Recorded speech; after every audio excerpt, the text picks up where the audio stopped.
Right now, there are a lot of jobs at EY or Ernst and Young, which are the one of the big four consultancies in Australia.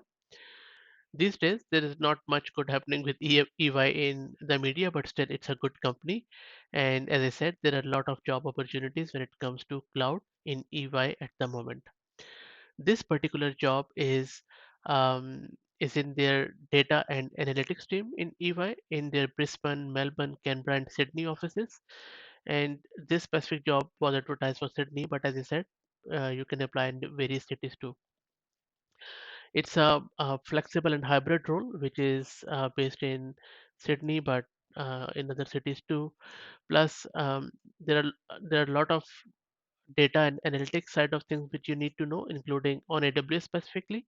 So you need to know AWS Glue service, Lambda, Spark, SQL, Redshift, CloudFormation, CI/CD concepts.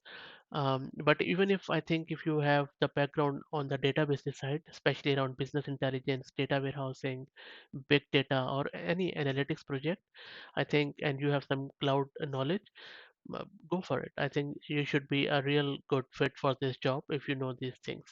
One thing to consider here is that due to the nature of the client of EY for which they are recruiting these roles, you have to be an Australian citizen. So if you're an Australian citizen and you're in Australia, go for it.